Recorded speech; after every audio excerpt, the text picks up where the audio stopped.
Halo sahabatku, selamat datang kembali di channel kesayangan kita semua.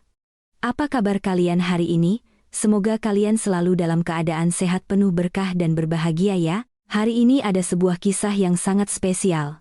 Kisah yang dijamin bakal bikin dada kalian sesak emosi campur aduk, tapi di akhir cerita kalian akan merasakan kepuasan yang luar biasa. Kisah ini menceritakan tentang ketulusan yang diinjak-injak demi sebuah gengsi dan status sosial, namun berujung pada karma instan yang luar biasa dahsyat. Sebelum kita mulai menyelami kisahnya, yuk dukung terus perkembangan channel ini. Caranya sangat mudah, cukup tekan tombol subscribe dan berikan like kalian pada video ini agar saya bisa terus menyajikan konten-konten drama yang seru dan penuh pelajaran hidup untuk kalian semua. Saya juga sangat ingin mengenal sahabat semua yang sedang menonton saat ini. Yuk langsung saja tulis nama kalian, asal kota, dan ketik hadir di kolom komentar di bawah. Kita ramaikan ruang komentar kita hari ini ya. Sudah siap melihat bagaimana kebenaran membungkam kesombongan yang membabi buta? Siapkan camilan kalian, tenangkan pikiran, dan mari kita mulai kisahnya. Suasana di ruang tamu rumah bercat abu-abu muda itu terasa begitu mencekam sore ini. Langit di luar yang mulai mendung, seolah mewakili perasaan Rian yang baru saja pulang dengan wajah pucat pasi. Tak ada sedikit pun rona kehidupan di wajahnya. Ia membanting tas kerjanya ke sofa dengan kasar lalu menjatuhkan tubuhnya di sana, sambil menjambak rambutnya sendiri dengan frustrasi. Napasnya memburu seolah ia baru saja lari dari kejaran binatang buas. Di sudut ruangan Ibu Kartika, yang sedang mematut diri di depan cermin hias, terkejut melihat tingkah anak laki-laki satu-satunya itu. Ia meletakkan lipstik merah tua yang baru saja hendak dipakainya lalu berjalan menghampiri Rian dengan langkah tergesa, namun tetap berusaha menjaga wibawanya. Daster satin bermotif mega mendung yang dikenakannya berkibar pelan. Ibu Kartika menatap putranya dengan kening berkerut. Bukan karena khawatir pada kesehatan anaknya, melainkan karena keributan itu telah mengganggu ketenangannya. Rian gemetar hebat. Ia menatap ibunya dengan mata yang mulai memerah dan berair. Tanpa aba-aba laki-laki itu tiba-tiba bersimpuh di kaki ibunya, memeluk lutut wanita paruh baya itu dengan sangat erat. Suaranya parau dan pecah. Saat ia mulai berbicara, ia mengaku bahwa ia telah melakukan kesalahan fatal di kantor. Sebuah kesalahan yang tidak hanya bisa menghancurkan karirnya, tetapi juga bisa menyeretnya ke balik jeruji besi. Rian mengaku telah menggelapkan dana operasional perusahaan untuk menutupi kerugian investasi bodong yang ia ikuti secara diam-diam beberapa bulan lalu. Awalnya ia berpikir bisa mengembalikannya saat keuntungan cair, tapi ternyata ia tertipu dan sialnya, audit perusahaan dilakukan lebih cepat dari jadwal. Mendengar pengakuan itu, Ibu Kartika bukannya memeluk anaknya, melainkan mundur selangkah dengan mata melotot lebar, wajahnya merah pada menahan amarah, bukan marah karena anaknya mencuri, tapi marah karena bayangan rasa malu yang akan menimpanya. Ia langsung membayangkan bagaimana reaksi teman-teman sosialitanya, geng arisannya, dan tetangga-tetangga yang selama ini selalu ia pameri tentang kesuksesan Rian sebagai asisten manajer. Ibu Kartika berteriak histeris, menanyakan bagaimana Rian bisa sebodoh itu. Ia mencengkeram bahu anaknya, mengguncangnya keras, menuntut jawaban bagaimana cara menutupi aib ini sebelum berita menyebar luas. Bagi Ibu Kartika, kehormatan dan gengsi adalah segalanya di atas kebenaran. Di tengah keributan itu, Alia muncul dari arah dapur dengan nampan berisi segelas air putih hangat, wajahnya tenang, teduh, tanpa riasan tebal seperti mertuanya. Alia mengenakan pakaian rumahan yang sederhana namun rapi. Ia sudah mendengar semuanya dari balik tembok dapur tadi. Dengan langkah pelan ia meletakkan gelas itu di meja lalu duduk di samping Rian, mengusap punggung suaminya dengan lembut. Namun sentuhan Alia yang menenangkan justru ditepis kasar oleh Rian. Laki-laki itu sedang kalut dan kehadiran Alia yang terlihat tenang justru membuatnya semakin merasa tertekan. Alia menarik napas panjang mencoba tetap sabar. Ia tahu suaminya sedang dalam masalah besar.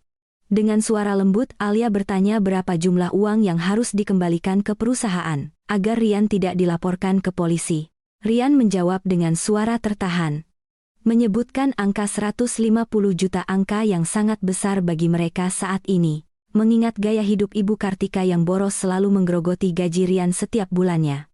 Rian menangis mengatakan bahwa jika besok pagi uang itu tidak ada di rekening perusahaan, surat pemecatan dan laporan polisi akan langsung dilayangkan. Mendengar keputusasaan itu, Alia memberanikan diri untuk berbicara. Ia menatap mata suaminya lekat-lekat, lalu beralih menatap ibu mertuanya. Alia berkata bahwa ia memiliki tabungan. Uang itu adalah simpanan darurat yang ia kumpulkan sedikit demi sedikit. Dari sisa uang belanja yang sering dipotong Ibu Kartika ditambah sedikit warisan dari almarhum ayahnya yang selama ini ia rahasiakan demi keamanan. Alia menawarkan uang itu untuk membantu menutup sebagian masalah Rian. Ia berkata bahwa ia bisa mencairkan 50 juta sekarang juga. Namun, bukannya bersyukur Ibu Kartika, justru tertawa sinis tawa yang sangat menyakitkan hati. Wanita itu menatap Alia dari ujung kepala hingga ujung kaki, dengan tatapan meremehkan. Ibu Kartika mencibir mengatakan bahwa uang 50 juta itu tidak ada artinya. Ia menghina Alia dengan kata-kata pedas menyebut menantunya itu sok pahlawan dengan uang receh. Ibu Kartika mengatakan bahwa masalah ini butuh ratus juta. Bukan uang receh hasil mengirit belanja dapur yang rasanya hambar itu. Rian pun ikut terdiam. Tidak membela istrinya sama sekali, seolah setuju bahwa bantuan Alia memang tidak berarti apa-apa dibandingkan besarnya masalah yang ia hadapi. Alia hanya terdiam, menelan ludah yang terasa pahit. Padahal, di dalam hatinya ia tahu, ia bisa saja menyelesaikan masalah ini dalam satu kali jentikan jari. Sebagai pemegang saham mayoritas di perusahaan tempat Rian bekerja, Alia bisa saja menelepon direksi saat itu juga. Namun, ia menahan diri. Ia ingin melihat sejauh mana suami dan mertuanya ini menghargai usahanya. Ia ingin melihat apakah ada sedikit saja rasa syukur di hati mereka. Tapi nyatanya, yang ia dapatkan hanyalah cacian. Ibu Kartika terus mengomel. Mondar-mandir di ruang tamu seperti setrika panas menyalahkan Alia yang dianggapnya tidak membawa keberuntungan bagi keluarga. Menurut Ibu Kartika sejak Rian menikahi Alia rezeki anaknya jadi seret dan banyak masalah. Padahal kenyataannya gaya hidup Ibu Kartika lah yang menjadi beban utama. Sore itu berakhir dengan keputusan sepihak dari Ibu Kartika.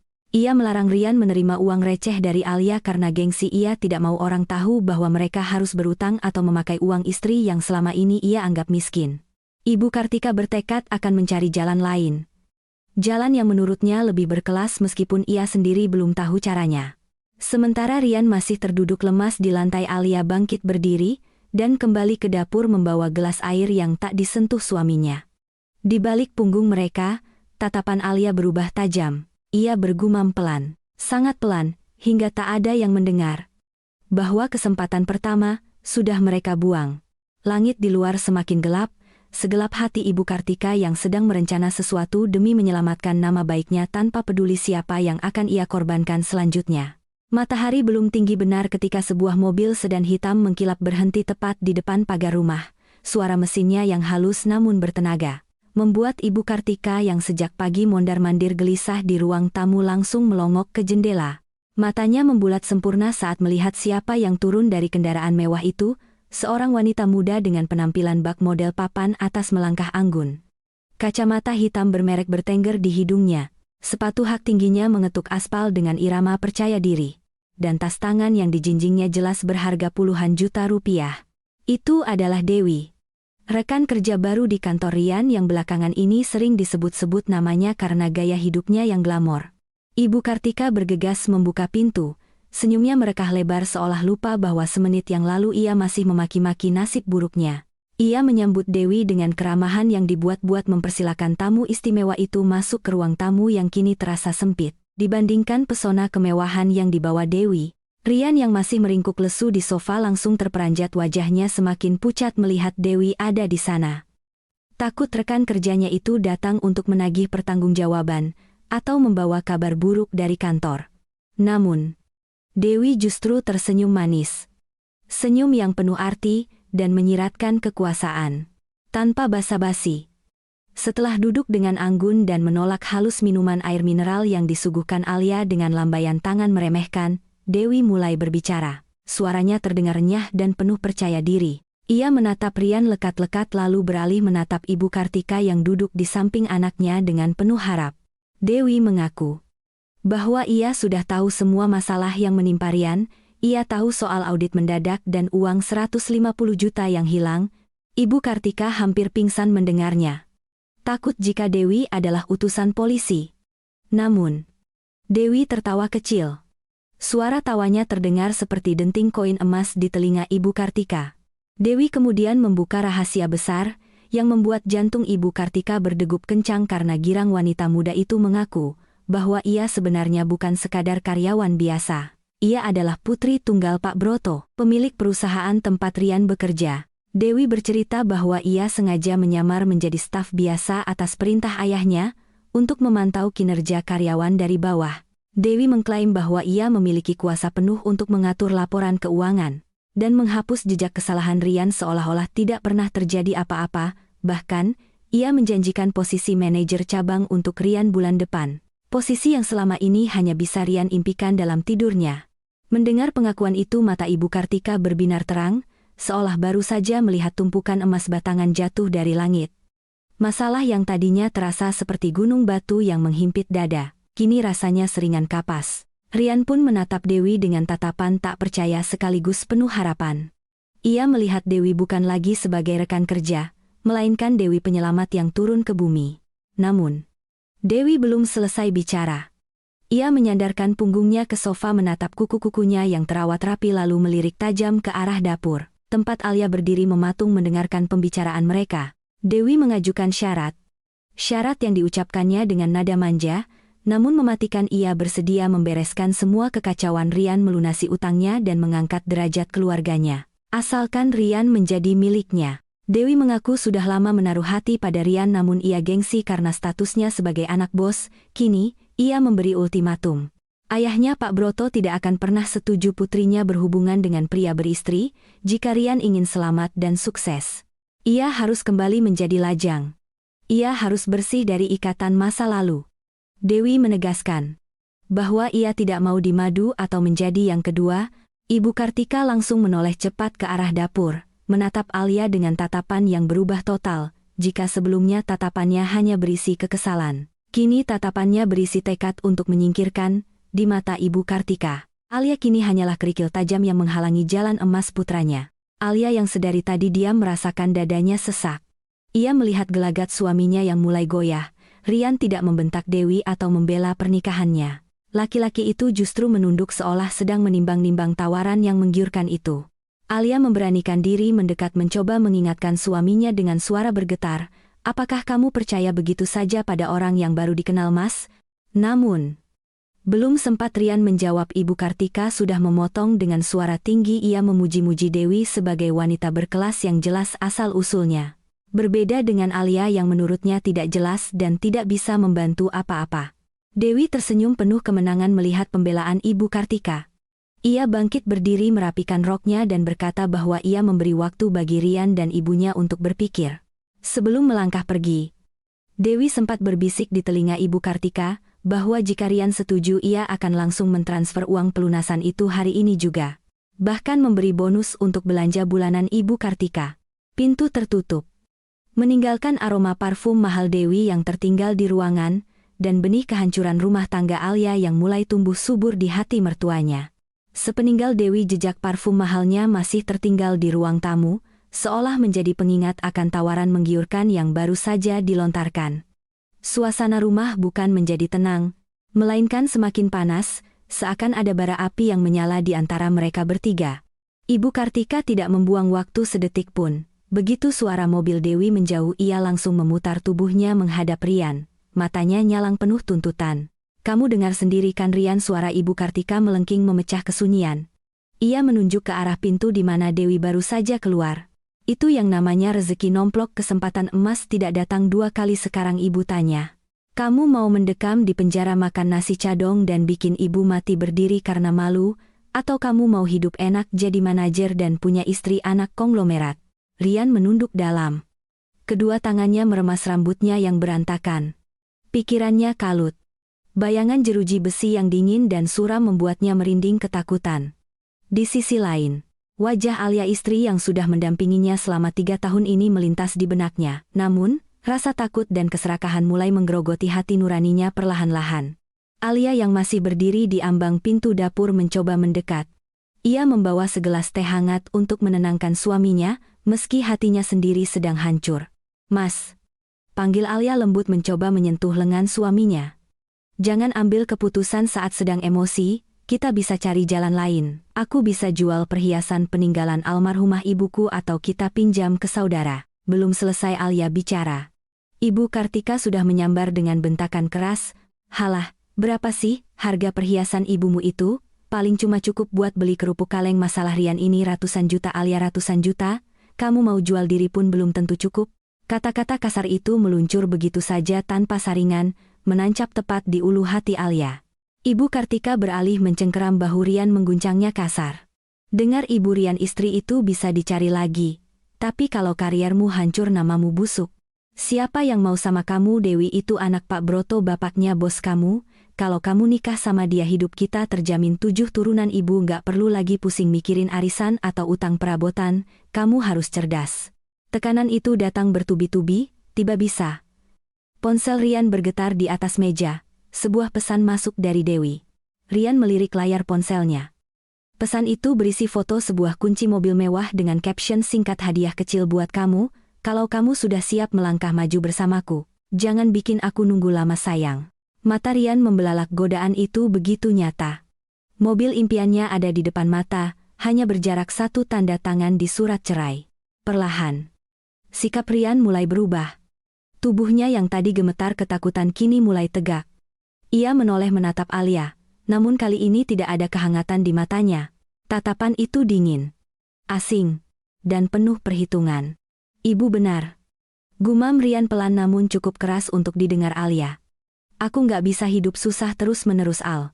Aku capek dikejar target, capek mikirin uang belanja yang nggak pernah cukup. Dewi nawarin solusi instan. Dia bisa jamin masa depanku. Alia tertegun, ia tak menyangka suaminya akan serapuh itu imannya. Jadi kamu lebih percaya janji manis wanita yang baru kamu kenal, daripada istri yang menemanimu dari nol, Mas? Tanya Alia. Suaranya bergetar menahan tangis. Jangan dramatis, potong Ibu Kartika cepat berdiri membentengi anaknya dari Alia. Ini bukan soal cinta-cintaan kayak sinetron, ini soal bertahan hidup. Kamu itu cuma beban, Alia. Sejak nikah sama kamu karier Rian jalan di tempat. Mungkin benar kata orang pintar yang ibu temui dulu, auramu itu gelap menutup rezeki suami. Alia mundur selangkah. Tuduhan itu sungguh tidak masuk akal, tapi di telinga Rian yang sedang buta hati, ucapan ibunya terdengar seperti kebenaran mutlak. Rian tidak membantah ibunya. Ia justru memalingkan wajah, enggan menatap mata istrinya yang basah. Aku butuh waktu sendiri, ucap Rian dingin lalu beranjak masuk ke kamar dan membanting pintu keras-keras, meninggalkan Alia sendirian menghadapi tatapan mencemooh Ibu Kartika. Ibu Kartika tersenyum sinis merasa di atas angin. Ia mendekatkan wajahnya ke wajah Alia berbisik tajam penuh, bisa siap-siap saja berkemas. Sebentar lagi rumah ini akan punya nyonya baru yang lebih pantas. Alia hanya diam, tangannya mengepal erat di sisi tubuhnya, bukan karena marah yang meledak-ledak, tapi menahan diri untuk tidak tertawa miris melihat kebodohan dua manusia di hadapannya. Dalam hati ia bergumam, baiklah, jika kalian ingin bermain api, akan kupastikan kalianlah yang terbakar habis. Pagi itu udara di dalam rumah terasa jauh lebih dingin dari biasanya. Meski matahari sudah mulai meninggi, keheningan yang menggantung di ruang makan bukan karena ketenangan melainkan karena ketegangan yang siap meledak kapan saja. Rian duduk di kursi makan dengan kemeja kerjanya yang kusut, mengaduk-aduk nasi goreng di piringnya tanpa selera. Matanya cekung tanda ia tak bisa tidur semalaman memikirkan tawaran Dewi yang terus menari-nari di kepalanya. Alia yang baru saja selesai mencuci piring, mengeringkan tangannya, dan memutuskan untuk mencoba bicara sekali lagi. Ia tahu risiko ini besar tapi hati nuraninya tidak membiarkannya melihat suaminya terjerumus ke dalam lubang yang mungkin lebih dalam. Alia menarik kursi di hadapan Rian duduk dengan punggung tegak, mencoba memancarkan ketenangan di tengah badai emosi suaminya. Mas, panggil Alia pelan namun tegas. Aku sudah memikirkan semuanya semalaman, ada yang ganjil dengan Dewi, coba kamu pikir pakai logika Mas, kalau dia benar anak Pak Broto, kenapa dia harus menyamar jadi staf biasa, dan yang lebih aneh lagi, kenapa wanita sekelas dia yang katanya kaya raya, begitu agresif mengejar laki-laki beristri yang sedang terlilit masalah hukum, itu tidak masuk akal. Rian menghentikan gerakan sendoknya. Ia mendongak, menatap istrinya dengan sorot mata yang sulit diartikan. Ada keraguan di sana, tapi sayangnya rasa tamak lebih mendominasi. Sebelum Rian sempat menjawab, suara langkah kaki berat terdengar mendekat dari arah ruang tengah. Ibu Kartika muncul dengan wajah yang sudah merah padam, rupanya sejak tadi wanita parubaya itu menguping pembicaraan mereka dari balik tembok. Tanpa aba-aba, Ibu Kartika menyambar gelas air di atas meja dan menyiramkan isinya tepat ke wajah Alia. "Dasar wanita ular!" teriak Ibu Kartika melengking membuat Rian terlonjak kaget. Air dingin membasahi wajah dan jilbab Alia, menetes hingga ke bajunya. Namun, Alia tidak bergeming sedikit pun, ia hanya menyeka wajahnya dengan tenang menatap mertuanya dengan tatapan datar. "Ibu apa-apaan?" tanya Rian setengah hati, tidak berani membentak ibunya. "Istrimu ini yang apa-apaan?" tunjuk Ibu Kartika tepat ke hidung Alia. "Kamu itu bukan cuma miskin, tapi juga dengki. Kamu sengaja kan ngomong begitu biar Rian ragu. Kamu takut kalau Rian nikah sama Dewi, kamu bakal kehilangan tempat numpang hidup di sini. Kamu iri melihat Dewi yang cantik, kaya, dan bisa menyelamatkan nyawa suamimu, sementara kamu cuma bisa nyusahin." "Ibu, aku bicara fakta," sanggah Alia. Suaranya tetap terkontrol meski hatinya mendidih. "Aku hanya tidak ingin Mas Rian tertipu. Bagaimana kalau Dewi bohong? Bagaimana kalau ini cuma jebakan matamu?" Ibu Kartika melayangkan tangannya, dan suara tamparan keras menggema di ruang makan itu. "Pelaka." Pipi Alia terasa panas dan perih seketika. Kepala Alia tertoleh ke samping akibat kerasnya tamparan itu.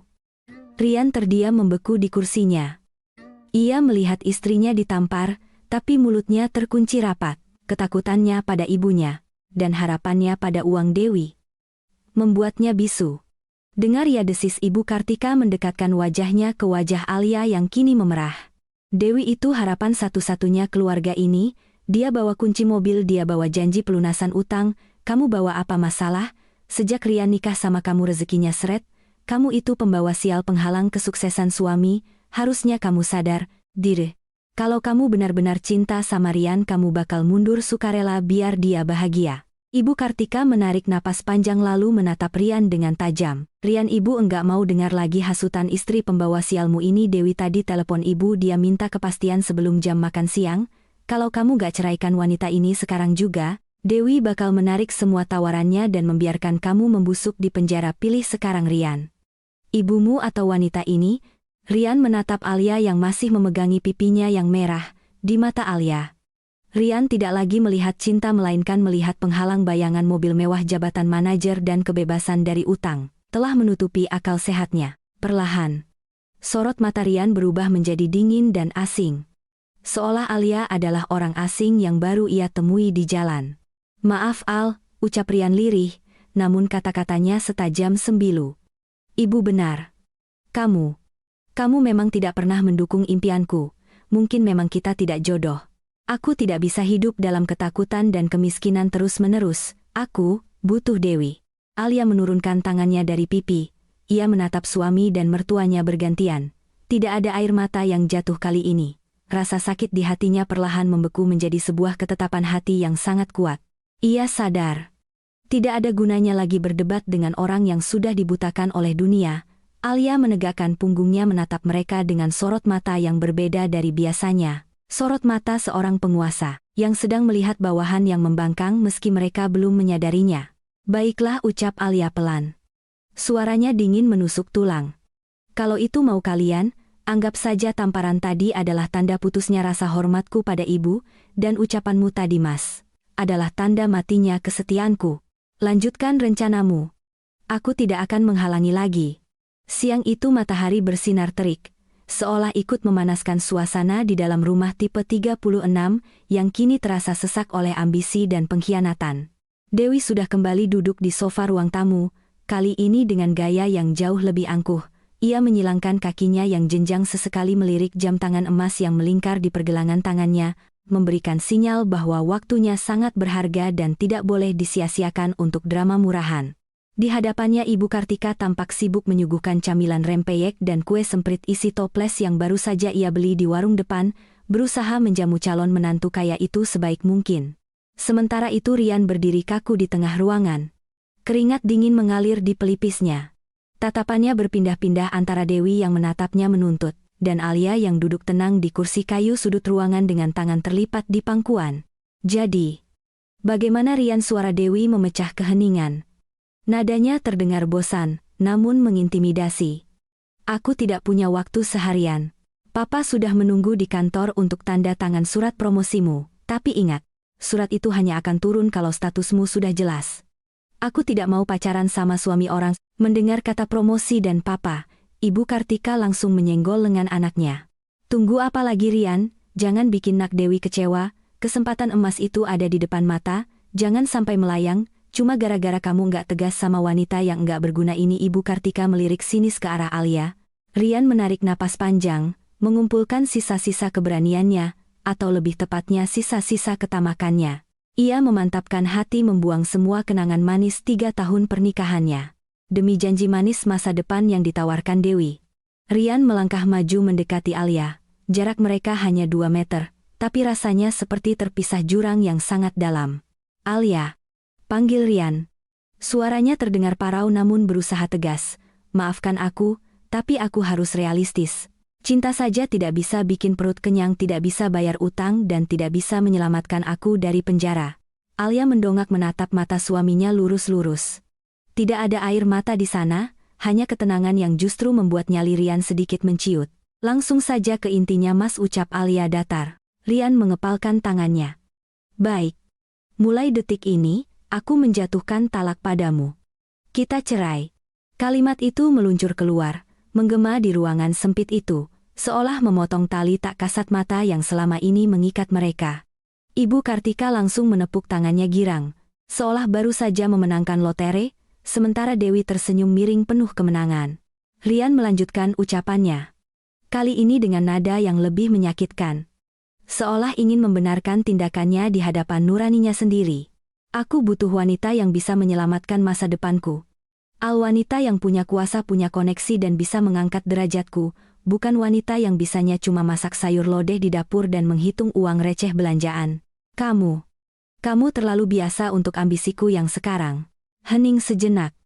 Angin berembus pelan masuk melalui ventilasi, membawa debu jalanan. Alia perlahan bangkit dari duduknya. Ia tidak mengamuk, tidak menjambak Dewi ataupun bersujud di kaki Rian memohon belas kasihan seperti yang dibayangkan Ibu Kartika. Alia justru merapikan jilbabnya dengan gerakan yang sangat anggun. Baik Mas. Talak sudah jatuh. Haram bagiku untuk berada di sini lebih lama lagi sebagai istrimu. Suara Alia terdengar begitu dingin menusuk tulang. Ia menatap Rian lalu beralih ke Ibu Kartika dan terakhir, mengunci pandangannya pada Dewi.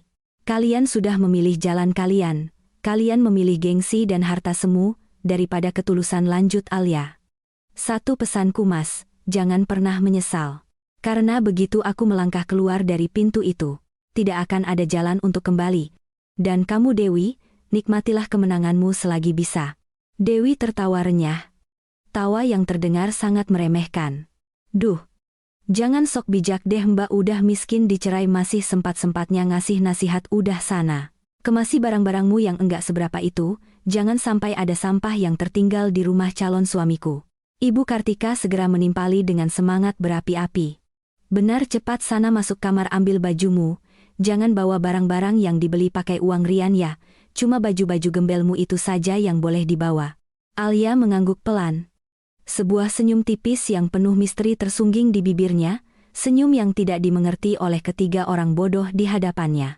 Tanpa membantah, Alia berbalik badan melangkah menuju kamar tidur untuk yang terakhir kalinya. Meninggalkan mereka yang sedang berpesta pora di atas kehancuran rumah tangga orang lain tanpa menyadari bahwa badai yang sebenarnya baru saja akan dimulai. Suara pintu lemari yang dibuka kasar mengagetkan Alia yang sedang melipat bajunya dengan rapi. Belum genap 5 menit ia berada di dalam kamar. Ibu Kartika sudah menerobos masuk dengan napas memburu, seolah dikejar setan. Wajah wanita parubaya itu tampak tidak sabaran, matanya menyapu seisi kamar, seakan takut Alia menyembunyikan harta karun di balik lipatan bajunya. Lama sekali kamu, hardik Ibu Kartika. Ia menyambar tumpukan baju Alia yang ada di kasur. Lalu dengan kasar melemparnya ke lantai.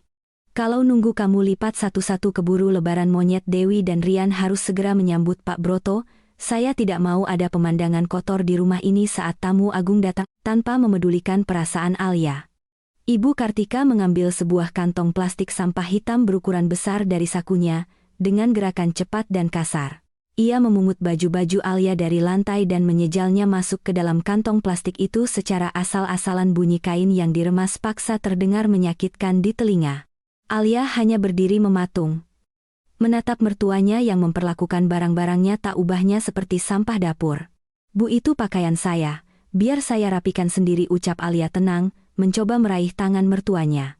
"Halah, tidak usah sok rapi, kamu itu sudah jadi gembel sekarang." Sadar diri, Ibu Kartika menepis tangan Alia dengan kasar. "Ini rumah anakku dan sebentar lagi akan jadi rumah Dewi. Semua jejakmu harus hilang detik ini juga." Setelah semua pakaian Alia masuk ke dalam kantong sampah itu, Ibu Kartika menyeret kantong itu keluar kamar. Alia mengikutinya dari belakang dengan langkah gontai. Di ruang tengah, Rian masih berdiri di posisi yang sama, menundukkan kepalanya tidak berani menatap mata istrinya. Sementara Dewi duduk santai sambil memainkan ujung rambutnya. Tersenyum mengejek melihat pemandangan drama pengusiran itu. "Duh, Ibu Kartika, semangat banget sih bersih-bersihnya," sindir Dewi dengan nada manja yang dibuat-buat. "Tapi bagus deh, Bu. Papa paling anti lihat barang rongsokan. Rumah calon menantu Papa harus steril." Ibu Kartika tertawa mendengar ucapan Dewi, seolah mendapat dukungan moral yang besar. Ia terus menyeret kantong plastik itu hingga ke pintu depan, lalu membukanya lebar-lebar. Dengan sisa tenaga yang ada, Ibu Kartika melempar kantong plastik berisi pakaian Alia itu ke halaman teras. Kantong itu mendarat dengan bunyi BUK yang menyedihkan di atas ubin dingin. Sedikit robek di bagian ujungnya hingga memperlihatkan kain jilbab Alia yang menyembul keluar. "Keluar kamu," usir Ibu Kartika sambil menunjuk ke arah jalanan. "Tunggu jemputanmu di luar pagar. Jangan berani-berani duduk di sofa mahal saya lagi. Ingat, sebentar lagi, Pak Broto ayah Dewi akan datang untuk merestui mereka. Jangan sampai beliau melihat ada gembel di teras rumah besannya." Alia melangkah keluar perlahan, melewati ambang pintu yang selama 3 tahun ini menjadi saksi bisu pengabdiannya. Ia berhenti sejenak tepat di depan Rian yang masih mematung. "Mas," ucap Alia pelan tanpa menoleh. "Jaga dirimu baik-baik. Doa istri yang terzalimi itu, tidak ada penghalangnya. Kuharap kamu siap menanggungnya." Rian tersentak. Bahunya sedikit bergetar, namun ia tetap bungkam. Rasa bersalah dan tamak berperang hebat di dalam dadanya, namun kilauan janji Dewi memenangkan pertempuran itu. Ia membiarkan Alia berlalu. Ibu Kartika langsung membanting pintu utama tepat di belakang punggung Alia, menimbulkan suara dentuman keras yang menggema hingga ke tetangga sebelah. Suara kunci diputar dari dalam terdengar jelas, seolah menegaskan bahwa pintu itu telah tertutup selamanya bagi Alia. Kini, Alia berdiri sendirian di teras rumah yang mendung. Angin sore menerpa wajahnya. Ia memungut kantong plastik hitam itu, merapikan sedikit bagian yang robek lalu meletakkannya di dekat tiang pagar. Bukannya menangis atau meratap, Alia justru menarik napas lega. Beban berat di pundaknya seolah terangkat bersamaan dengan jatuhnya talak tadi. Ia melirik jam tangannya. Jarum detik berdetak pasti. Ini adalah menit ke-0 dari babak baru yang ia siapkan. Dengan tenang, Alia merogoh saku gamisnya, mengeluarkan ponsel pintar miliknya yang selama ini ia sembunyikan spesifikasinya. Ponsel keluaran terbaru yang harganya jauh lebih mahal dari sepeda motor Rian. Jarinya menari lincah di atas layar, mengetikkan sebuah pesan singkat namun mematikan, kepada Pak Broto, sang direktur utama. "Pak Sandiwara sudah selesai. Tikusnya sudah masuk perangkap dan memakan umpannya. Bapak bisa datang ke lokasi sekarang. Saya tunggu di teras." Tanda centang 2 biru langsung muncul seketika. "Balasan masuk hanya dalam hitungan detik." "Siap, Bu Komisaris. Saya meluncur sekarang. Mohon maaf atas kelancangan mantan staf saya." Alia tersenyum tipis. Ia duduk di bangku semen kecil di dekat pagar, menyandarkan punggungnya santai. Di dalam sana, mereka mungkin sedang bersorak merayakan kemenangan, tapi mereka lupa, waktu terus berjalan. 30 menit dari sekarang, tawa itu akan berubah menjadi jeritan dan Alia, sang sutradara sesungguhnya, akan menikmati pertunjukan itu dari kursi barisan paling depan. Di dalam rumah, suasana berubah 180 derajat dalam sekejap mata. Hawa panas dan tegang yang tadi mencekik leher, kini berganti menjadi euforia kemenangan yang meledak-ledak. Ibu Kartika langsung berlari kecil menuju dapur, langkahnya ringan seolah berat badannya berkurang separuh. Ia bukan hendak mengambil sapu atau alat pel. melainkan membuka lemari kaca dan mengeluarkan piring-piring kristal serta cangkir keramik mewah yang selama ini haram disentuh siapapun termasuk Alia. Ia bersenandung riang menyanyikan potongan lirik lagu kesukaannya sambil mengelap piring-piring itu dengan ujung daster satennya. Wajahnya berseri-seri. Kerutan kekhawatiran di dahinya seolah lenyap disetrika oleh harapan. Rian yang 10 menit lalu masih diliputi keraguan dan ketakutan akan penjara, kini mulai tersenyum lega. Ia mengempaskan tubuhnya ke sofa empuk merentangkan kakinya lebar-lebar dengan santai. Beban utang ratusan juta ancaman audit dan bayangan jeruji besi yang menghantuinya seharian ini, rasanya sudah menguap entah kemana. Ia menatap Dewi dengan tatapan memuja yang berlebihan. Di matanya saat ini, wanita bergaya glamor di hadapannya ini benar-benar Dewi keberuntungan yang turun dari langit untuk menyelamatkan hidupnya. Dewi. Sang primadona panggung sandiwara ini merogoh tas mahalnya dan mengeluarkan ponsel pintar keluaran terbaru. Ia sengaja menekan tombol loudspeaker, alias mengeraskan volume suaranya, agar Rian dan Ibu Kartika bisa mendengar percakapannya. Sebentar ya sayang. Bu, aku telepon papa dulu. Beliau pasti senang dengar kabar bagus ini, ucap Dewi sambil mengedipkan sebelah matanya genit pada Rian. Rian langsung menegakkan punggungnya. Jantungnya berdebar kencang penuh antisipasi, ia membayangkan akan mendengar suara berwibawa Pak Broto, pemilik perusahaan raksasa tempatnya bekerja. Orang yang selama ini hanya bisa ia lihat dari kejauhan saat rapat tahunan atau di majalah bisnis nasional. Halo Papa. Sapa Dewi dengan nada manja yang sangat meyakinkan pada ponsel yang ditempelkan di telinganya, hening sejenak, seolah ada jawaban di seberang sana. Padahal, layar ponselnya gelap gulita. Iya Pa. Dewi sudah di rumah Rian. Semuanya beres Pak. Rian sudah tegas. Dia laki-laki hebat Pa, dia sudah single sekarang. Iya. Perempuan pembawa sial itu sudah diusir. Ibu Kartika yang sedang menata toples kue kering dan kacang goreng di meja tamu, langsung menghentikan kegiatannya. Ia menajamkan telinga. Senyumnya makin lebar hingga gusi-gusinya terlihat jelas. Ia merasa bangga. Keputusan cerdasnya membuang Alia langsung mendapat apresiasi dari Pak Broto. Apa Papa sudah dekat, seru Dewi pura-pura kaget. Matanya membelalak dramatis. Oh, Papa mau langsung mampir ke sini sekarang buat kasih restu langsung dan tanda tangan surat promosi Rian. Wah, asik. Iya Pa, Dewi tunggu ya. Hati-hati di jalan Pa. Love you. Sambungan telepon dimatikan. Dewi menatap Rian dan Ibu Kartika dengan wajah bersinar penuh kemenangan. Kalian dengarkan Papa sedang on the way ke sini, kebetulan beliau baru pulang meeting dari area dekat sini. Beliau tidak sabar ingin bertemu calon menantunya yang berani ambil keputusan tegas demi masa depan. Ya ampun. Pak Broto mau datang ke gubuk kita ini. Ibu Kartika memekik histeris, tangannya gemetar saking senangnya. Ia langsung panik, memutar tubuhnya ke kanan dan ke kiri seperti gasing. Aduh. Rian, lihat penampilanmu, kusut begitu bau keringat lagi, cepat ganti baju pakai kemeja, tenun yang paling bagus yang dulu ibu belikan, sisir rambutmu yang rapi. Jangan bikin malu di depan calon mertua konglomerat. Rian langsung melompat dari sofa seperti tersengat listrik. Ia berlari terbirit-birit menuju kamar untuk berganti pakaian. Sementara itu Ibu Kartika semakin sibuk. Ia merapikan taplak meja, meluruskan letak vas bunga dan menyemprotkan pengharum ruangan secara berlebihan ke segala penjuru, hingga baunya menyengat hidung. Ia ingin rumahnya wangi semerbak seperti lobi hotel bintang 5 untuk menyambut sang besan kaya raya. Tenang saja Bu, ucap Dewi santai mengambil sebutir kue dari toples dan memakannya tanpa rasa bersalah. Papa itu orangnya humble kok, dia enggak suka formalitas yang kaku, yang penting ketulusan dan kesetiaan. Tetap saja Nak Dewi.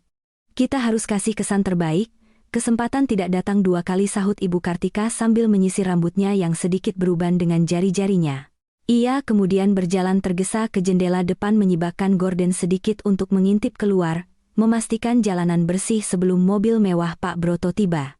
Matanya menangkap sosok Alia, yang masih duduk diam di bangku semen dekat pagar, bersandar pada tas plastik hitamnya yang menyedihkan.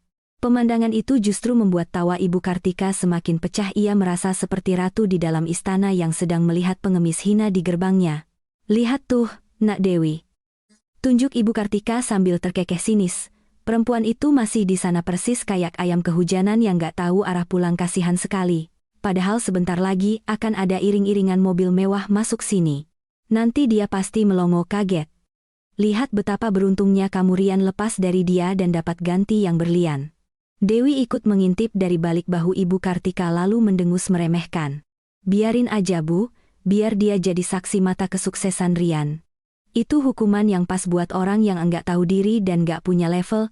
Di dalam rumah tipe 36 itu, mereka sibuk membangun istana pasir di tepi pantai, tertawa riang dan merayakan kemenangan semu. Mereka benar-benar tidak sadar bahwa ombak besar bernama kenyataan sedang bergulung tinggi di kejauhan. Siap menyapu bersih semua mimpi harga diri dan kesombongan mereka, hanya dalam hitungan menit. Rian keluar dari kamar dengan kemeja tenun licin dan rambut kelimis, wajahnya penuh percaya diri, siap menyambut ayah mertua barunya. Panggung sandiwara sudah siap. Para aktor bodoh sudah di posisinya, tinggal menunggu sang eksekutor datang untuk menutup tirai dengan cara yang paling menyakitkan. Jarum jam di dinding terus bergerak maju. Detiknya berbunyi seirama dengan detak jantung Rian yang semakin kencang. Tepat pada menit ke-20 sejak Alia diusir keluar, sebuah pemandangan yang ditunggu-tunggu akhirnya muncul. Dari ujung jalan perumahan yang biasanya hanya dilewati motor atau mobil keluarga sederhana, meluncur sebuah sedan hitam mengkilap. Mobil itu bukan sembarang sedan. Itu adalah Mercedes-Benz S-Class terbaru.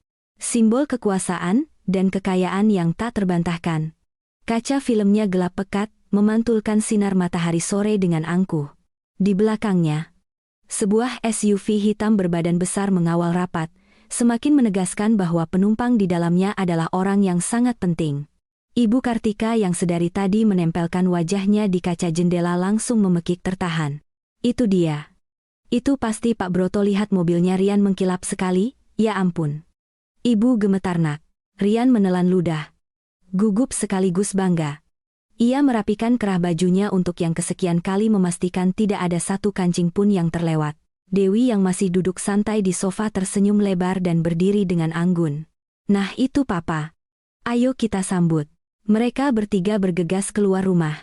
Ibu Kartika berjalan paling depan dengan langkah terburu-buru, diikuti Rian yang berusaha terlihat gagah, dan Dewi yang berjalan santai di belakang layaknya seorang putri raja.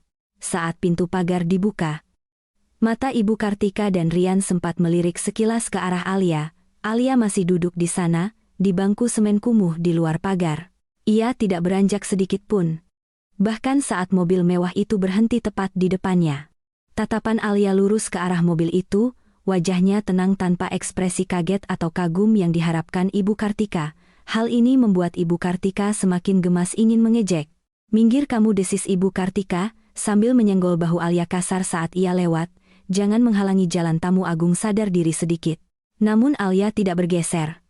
Ia hanya membetulkan posisi duduknya sedikit, memberi ruang yang cukup sempit seolah menantang. Ibu Kartika tidak sempat marah lebih lanjut karena pintu mobil sedan mewah itu sudah terbuka. Seorang sopir berseragam safari turun dengan sigap, berlari kecil memutar untuk membukakan pintu penumpang belakang. Kaki beralas sepatu pantofel kulit mengkilap menapak ke aspal. Keluarlah sosok Pak Broto. Pria parubaya itu tampak sangat karismatik dengan setelan jas abu-abu tua yang dijahit sempurna pas di badan. Jam tangan Rolex emas melingkar di pergelangan tangannya. Dan aura kepemimpinan yang kuat memancar dari setiap geraknya. Dua orang pria berbadan tegap turun dari SUV pengawal, berdiri siaga di sisi kiri dan kanannya. Jantung Rian rasanya mau copot. Itu benar-benar Pak Broto. Bos besar di kantor pusat yang selama ini hanya ia lihat di layar proyektor saat rapat tahunan, dan sekarang, orang nomor satu itu berdiri di depan pagar rumahnya yang sederhana. Ibu Kartika langsung maju dengan senyum paling manis yang bisa ia buat, tubuhnya membungkuk-bungkuk hormat berlebihan, persis seperti abdi dalam keraton. Selamat datang Pak Besan. Maksud saya Pak Broto yang terhormat, suatu kehormatan besar Bapak sudi mampir ke gubuk reot kami ini. Silakan Pak. Silakan masuk, kami sudah siapkan sambutan sederhana. Rian ikut membungkuk kikuk, tangannya gemetar saat mencoba menyalami tangan Pak Broto. Selamat siang Pak Dirut, saya Rian, staf bagian keuangan. Pak Broto menerima jabat tangan Rian dengan cengkeraman yang kuat, namun wajahnya tidak tersenyum ramah. Alis tebalnya justru berkerut dalam. Matanya menyapu sekeliling halaman dengan tatapan tajam dan menyelidik. Ia tidak langsung menjawab sapaan Ibu Kartika yang berapi-api itu. Tatapannya justru terhenti sejenak, pada sosok Alia yang duduk diam di samping tumpukan kantong sampah plastik hitam. Ada kilatan aneh di mata Pak Broto saat melihat Alia, sebuah ekspresi yang sulit dibaca oleh Rian. Antara terkejut, marah atau hormat, Rian tidak yakin karena rasa takut dan grogi telah mengaburkan pandangannya. "Mana putri saya?" Suara Pak Broto terdengar berat dan berwibawa, memotong basa-basi Ibu Kartika. Ibu Kartika yang tidak peka dengan nada suara itu, langsung menunjuk Dewi yang berdiri di belakang Rian dengan bangga. "Itu dia Pak Nak, Dewi, ada di sini. Sehat walafiat, cantik sekali seperti bidadari, persis seperti Bapak." Dewi melangkah maju sambil merentangkan kedua tangannya, siap memeluk papanya. Wajahnya berseri-seri penuh kemenangan. "Papa, akhirnya Papa sampai juga." "Kenalkan, ini Rian, calon suami Dewi yang Dewi ceritakan tadi di telepon. Dia sudah bereskan semua masa lalunya demi Dewi, Pak." Dewi bergerak mendekat untuk memeluk Pak Broto.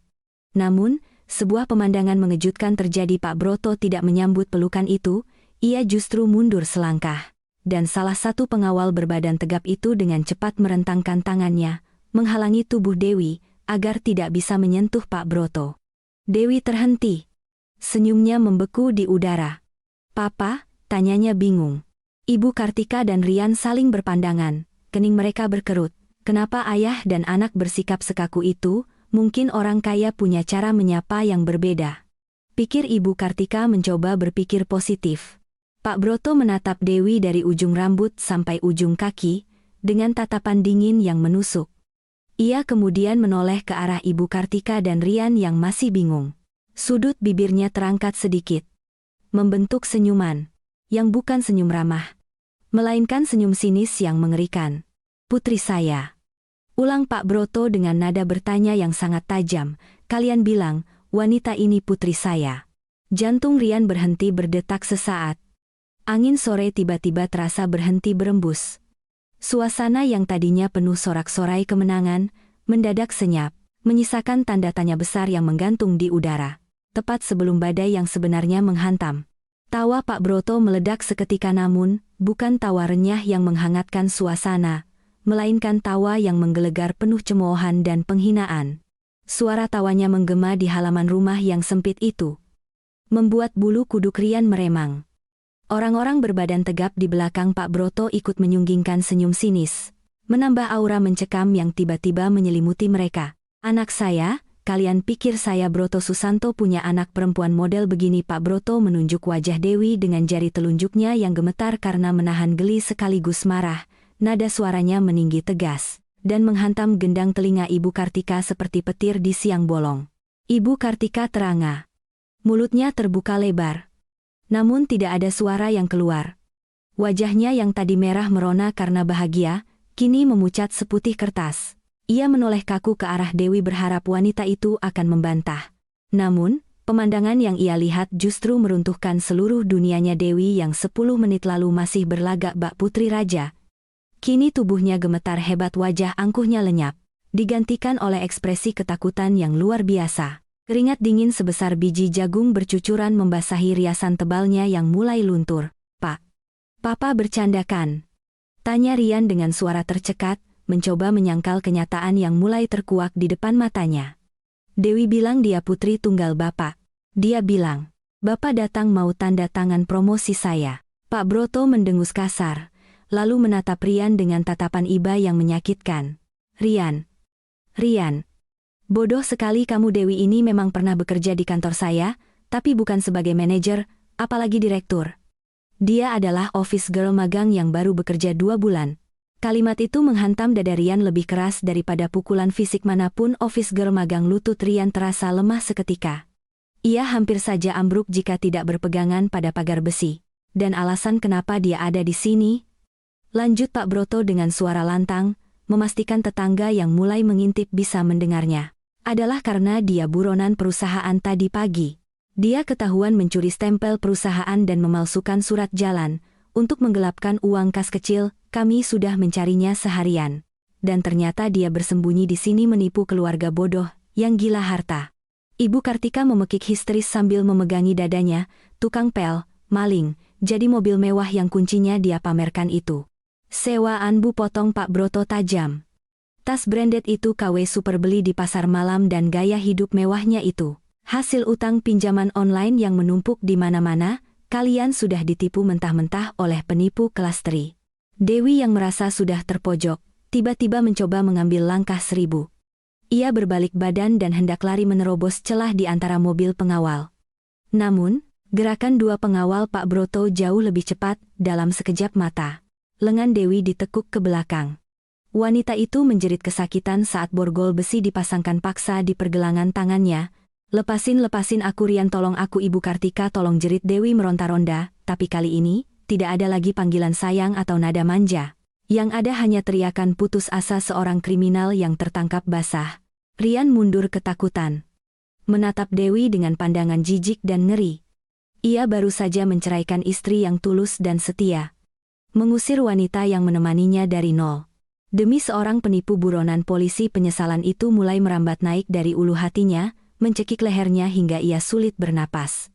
Ibu Kartika jatuh terduduk di aspal. Kakinya tidak kuat lagi menopang tubuhnya. Bayangan menjadi besan konglomerat hancur lebur menjadi debu emas berlian dan status sosialita yang sudah ia rangkai di kepalanya meledak, menyisakan rasa malu yang tak tertahankan. Ia baru saja menghina Alia habis-habisan. Membuang menantunya itu seperti sampah, hanya untuk menyembah kaki seorang pencuri. Bawa dia ke kantor polisi sekarang, perintah Pak Broto dingin pada pengawalnya. Dewi diseret masuk ke dalam mobil SUV belakang tanpa ampun. Teriakannya perlahan menghilang di telan pintu mobil yang tertutup rapat. Kini, di halaman itu hanya tersisa keheningan yang menyakitkan. Pak Broto merapikan jasnya yang sedikit kusut, lalu kembali menatap Rian dan Ibu Kartika yang masih dalam kondisi syok berat. Saya benar-benar tidak habis pikir, ucap Pak Broto sambil menggelengkan kepalanya pelan. Kalian membuang berlian, demi memungut batu kerikil. Kalian butakan mata hati, demi gengsi semu. Sekarang, nasi sudah menjadi bubur. Kalian kehilangan segalanya. Rian mengangkat wajahnya yang basah oleh keringat dingin. Pak, tolong saya Pak, rintihnya memelas. Saya tidak tahu, saya ditipu. Tolong jangan pecat saya Pak, saya punya tanggungan. Ibu saya. Pak Broto menatap Rian dingin. Urusan pekerjaan kamu itu nanti. Ada hal yang jauh lebih penting yang harus saya lakukan sekarang. Sesuatu yang seharusnya sudah saya lakukan sejak lama. Tanpa mempedulikan Rian yang merengek, Pak Broto memutar tubuhnya. Ia tidak berjalan menuju mobilnya, melainkan berjalan lurus ke arah bangku semen di luar pagar. Tempat Alia masih duduk dengan tenang menyaksikan semua drama itu. Rian dan Ibu Kartika mengikuti arah pandang Pak Broto dengan bingung. Kenapa bos besar itu berjalan ke arah Alia, ke arah wanita yang baru saja mereka usir dan hina? Bukankah Alia bagi mereka hanyalah wanita kampung yang tidak punya apa-apa? Jantung Rian berdegup kencang lagi. Kali ini karena firasat buruk yang jauh lebih mengerikan. Ia melihat Pak Broto, orang paling berkuasa di perusahaannya, berhenti tepat di depan Alia. Dan apa yang terjadi selanjutnya membuat mata Rian dan Ibu Kartika terbelalak, seolah bola mata mereka akan melompat keluar. Pak Broto, sang direktur utama yang disegani itu, menundukkan badannya dalam-dalam. Melakukan gerakan membungkuk hormat 90 derajat di hadapan Alia, sebuah gerakan yang hanya dilakukan bawahan kepada atasan tertinggi. Selamat sore Bu Komisaris, ucap Pak Broto dengan suara lantang, penuh hormat dan ketundukan. Maaf saya terlambat datang. Mobil jemputan khusus untuk Ibu sudah siap. Dunia Rian seakan berhenti berputar detik itu juga. Langit sore yang mendung terasa runtuh menimpa kepalanya. Kata itu terngiang-ngiang di telinganya, berulang-ulang seperti kaset rusak. Komisaris Alia, istrinya, yang ia ceraikan karena dianggap miskin dan pembawa sial, adalah komisaris utama perusahaannya. Suara angin sore yang berhembus pelan seolah menjadi satu-satunya hal yang berani bergerak di halaman itu. Rian merasa dunia di sekelilingnya berputar hebat. Pening menghantam kepalanya hingga ia harus berpegangan pada pagar besi agar tidak ambruk. Mulutnya ternganga. Matanya menatap nanar pada sosok istrinya. Wanita yang baru saja ia ceraikan dan ia usir. Yang kini berdiri tegak menerima penghormatan dari Pak Broto.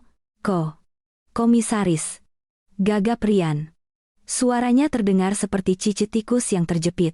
Pak Broto pasti salah orang kan? Dia Alia Pak. Dia cuma ibu rumah tangga biasa. Dia bahkan enggak punya baju bagus, tabungannya cuma recehan. Pak Broto menegakkan tubuhnya kembali, lalu menatap Rian dengan sorot mata merendahkan. Justru karena itu, kamu tidak pantas baginya Rian, asal kamu tahu, Bu Alia adalah pemilik 60% saham Wijaya Group, perusahaan induk tempat kamu bekerja. Beliau adalah pewaris tunggal mendiang Bapak Wijaya, pendiri perusahaan ini selama ini. Beliau memilih hidup sederhana dan menyembunyikan identitasnya hanya untuk satu tujuan, mencari pendamping hidup yang tulus mencintainya apa adanya, bukan karena hartanya. Ibu Kartika yang masih terduduk lemas di aspal. Seketika wajahnya berubah pucat pasi seperti mayat, matanya melotot horor menatap kantong plastik sampah hitam di dekat kaki Alia. Kantong sampah yang berisi pakaian gembel itu ternyata milik seorang miliarder yang bisa membeli seluruh kompleks perumahan ini tunai tanpa berkedip.